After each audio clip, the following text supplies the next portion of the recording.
Hey everybody, welcome to or welcome back to the PaintCan channel. Today's going to be an install video. Not sure how well it's going to go. Never done this before on this bike. We're going to be starting step one of a stage one here on my Eluder. So what is a stage one if you don't know? Stage one consists of exhaust, a higher flow air filter, and a tuner. That consists of the stage one.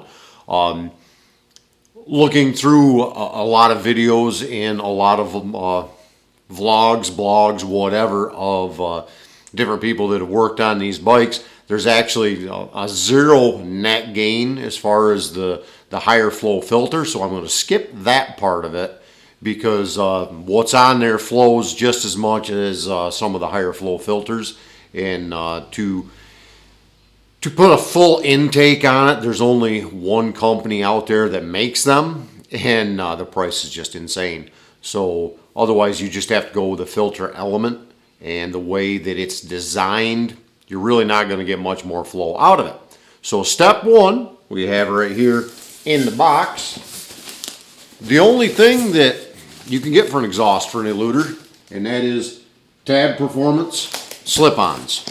To this point, and it's an 18, so I'm assuming it's never going to happen. For the Eluder or the Venture of this generation, Tab Performance is the only one that actually makes an exhaust system for it.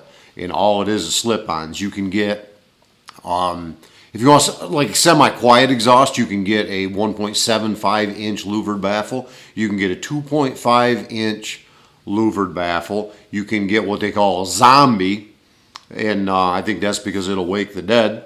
And they also have basically an open baffle, just a wide open, let's get obnoxious sort of exhaust system. What I chose to go with, being that I do a lot of group rides, I want a little more sound, a little bit better performance, but I don't want to go crazy loud with it, because in group rides, a lot of times I will be leading the ride, and if I'm leading a ride, where is my exhaust pipes pointed? They're right at whoever's following me. So while for me it sounds good on the bike and a lot of the noise is behind me, for those who are riding behind me, they're getting all of it. And I did with my, I had a 14 Star Striker before this, and that had a 2-into-1 Cobra system on it. And that Cobra system, I didn't think it was all that loud. Not on the bike, it wasn't loud at all. But a friend of mine followed me for about 400 miles one day, and he said it was getting pretty old by the end of the day listening to that exhaust. So I'm trying to take a little bit easier on those who would be following me, or just if I leave early in the morning, that type of thing. I don't want to be getting the neighbors too awful disgusted with me with too loud of an exhaust. So I went within the middle. I went with a 2.5-inch louvered baffle. So let's get on with the install, and we'll do a little bit of a sound test with the stock versus what it sounds like with the Tab Performance on here. And no, they're not a sponsor in any way. I bought these out of my own pocket. So if anybody wants to, send me free parts, I will put them on. But there's not a lot of companies out there that sell much for Yamaha in general, especially for this generation of Eluder, because it's a 1-year run. So being a 1-year run, there's going to be a lot of R&D to parts that only fit a very small amount of bike. So it's understandable, but still kind of stinks at the same time. Anyway, let's get started on this install.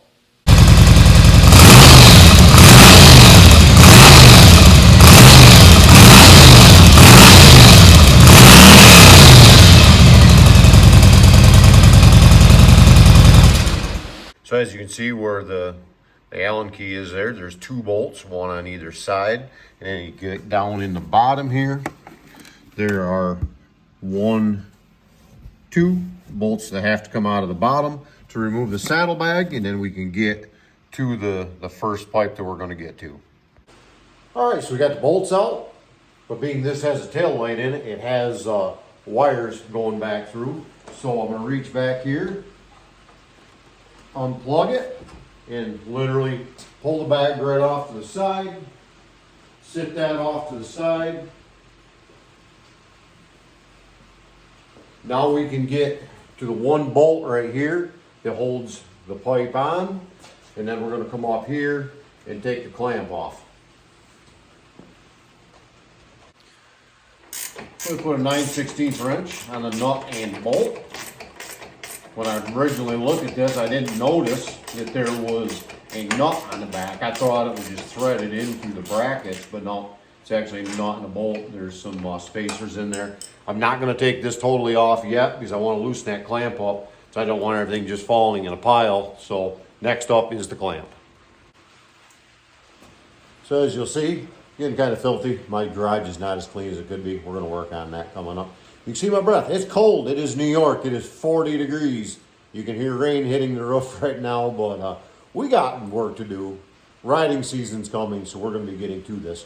It's simple, just an Allen wrench to do the clamp on the bottom. So we're going to unscrew that the rest of the way and take that bolt out, and hopefully this silencer will slide right off. Then we can put the new one right on, maybe put some spacers in or something. I've heard a couple people say that the gap for the saddlebag wasn't quite how they liked this. They had to use some spacers, but we will see when we get to that point. Drop the washer on the ground. That's one thing we definitely want to keep track of all the hardware as we take it off or put it on. So it's a little tight, but I think we can just, there we go, slide right off, and there's that washer. So there's the clamp I was saying, right here with the Allen bolt on there, the clamp that puts it to the pipe. You can see the opening in the back, fairly small opening. So let's grab the other silencer and we'll start putting that back together. So the clamp on the front here, slide it around, get everything lined up so it actually is clamping. And this is a 15 millimeter metric. So using a ratchet with a socket, and it's got to go down about a half a mile before it actually makes contact. So we're not going to be super careful on getting it lined up until we get it a little tighter. You can see the back of the pipe wobbling a little bit, but that bolt is through, so it's not going to fall off or anything. As we get this a little bit closer to tight, get things lined up. Get it lined up, tightened up, and then we'll start reinstalling what we took off as far as the saddlebag. Anytime you have something like this apart, you can see it's kind of dirty in here. You do what you want on your bike, but when I'm working on mine, things like that, I will always take the time. This is not going to be super tight yet until I check this, but I always take the time, clean all this up, because how often do you really get back in here where you get that opportunity? So while you got parts off, take the time, get it cleaned up, and that way, you know, for now anyway, that part is clean. So we'll get this on the back here, tightened up that bolt, and then we'll put the bag back on, make sure everything is lined up. Okay, so I got this bolt snugged up. Just in case you're wondering, it's a nylock nut on the back side of here, so we don't have to use any Loctite in case you're thinking of that. And the clamp on the front is a style of nut that the end is pinched in, so it's also a locking nut. So neither one of these nuts is going to vibrate loose going down the road. So now we're going to grab the saddlebag, set that back up on its mounts. We're not going to worry about cleaning things up yet. We're just doing a test fit. So we'll set this up where it goes on here. And once we get it where it's supposed to sit,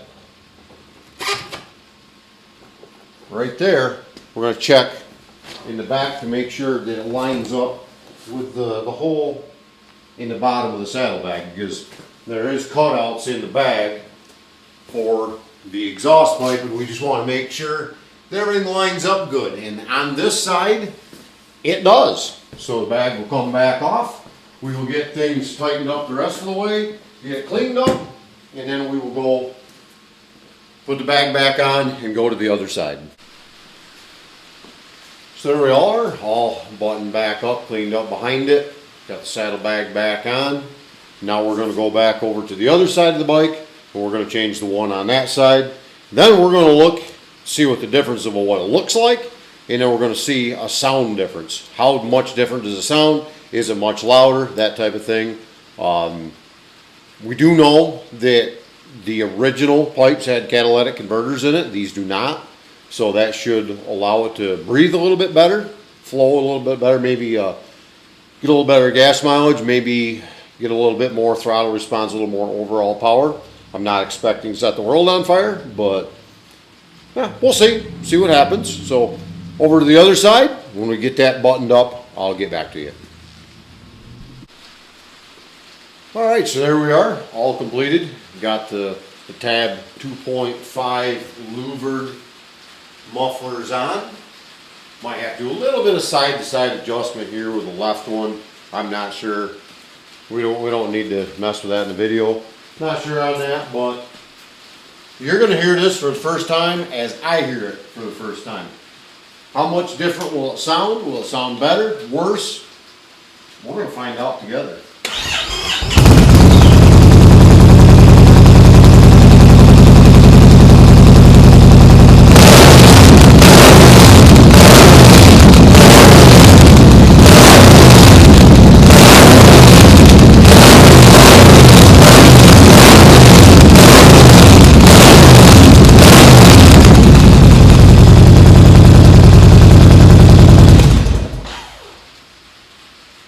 Well, I think it's safe to say it definitely is, it's louder than it was before, a lot throatier sounding, deeper. I like it. So, like I said, I like it. I like the way it sounds. I like the way it looks. It's kind of a different sound, a lot throatier to me. I really enjoy the sound of it.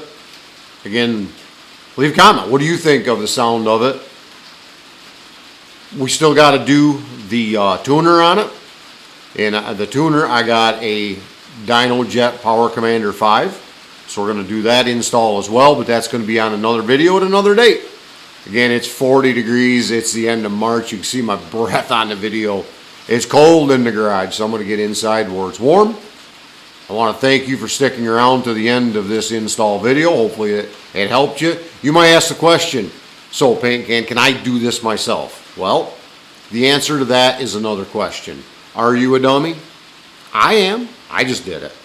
It's not that hard, honestly. It's one bolt and one clamp on each muffler. It's that simple.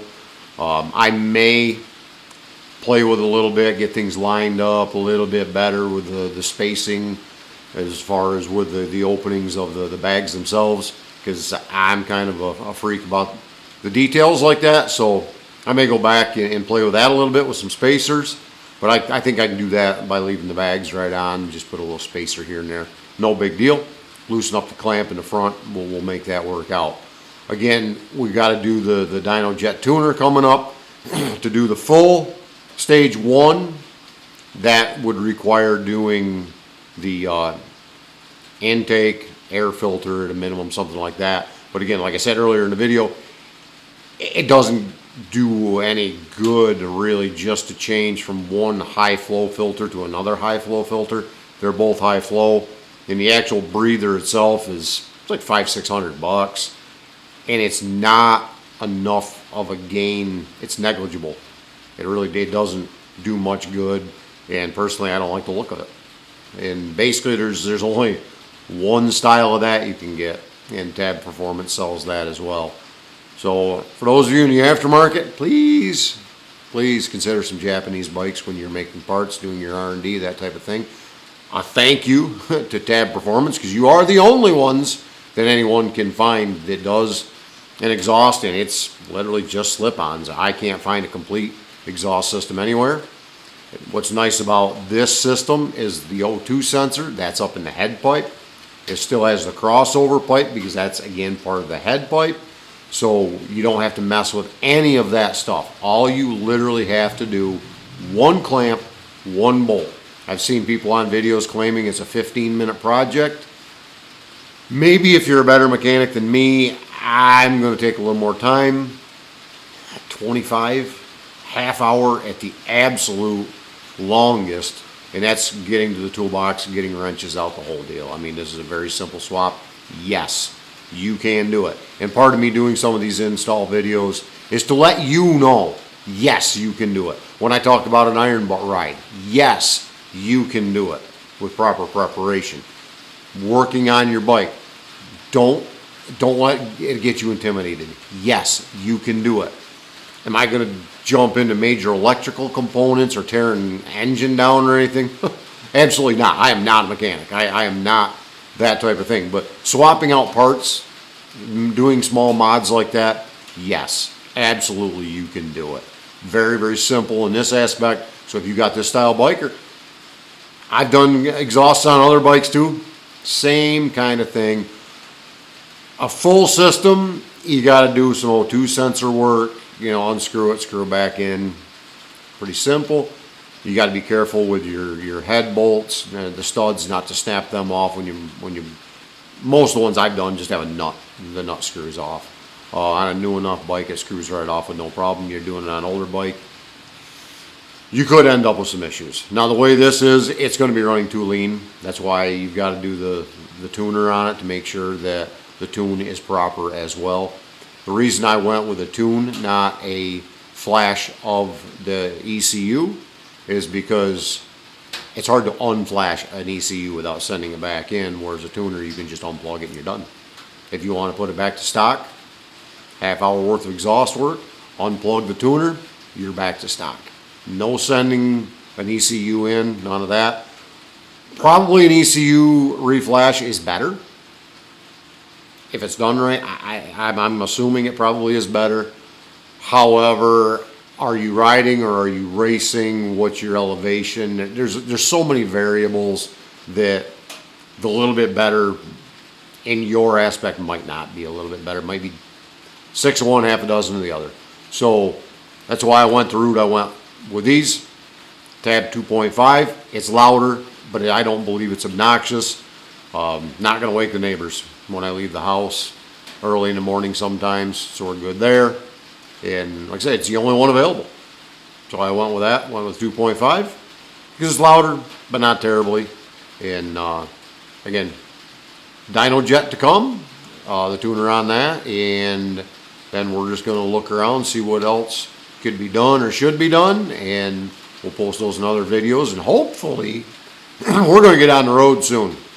This rain, not a fan of rain, not a fan of cold, but I love this rain to get the salt off the roads. Because once the salt is off the roads, I don't care if it's 35 degrees, I'm getting on the bike and I'm riding. I just don't want to deal with salt. I don't want to rust out the steel components on the bike. I'm not made of money like some people might be, so I got to take care of it the best I can. So I want to thank you for sticking around to the end of the video. I definitely appreciate it. If you want to be part of this community, please do. I would ask that you would hit that subscribe button, hit the bell notification. That way, when I'm trying to release a video each week, you will be notified that I have released that video, and just be part of it. You can ask questions. I will answer the questions, absolutely will. And just be part of something in the beginning stages. Hopefully we can grow this into a great community where we can all have a good time riding motorcycles together. I ride a Yamaha, got friends that ride Harleys, got friends that ride Suzukis, Hondas. I don't care what you ride. I care that you ride. Have a great evening.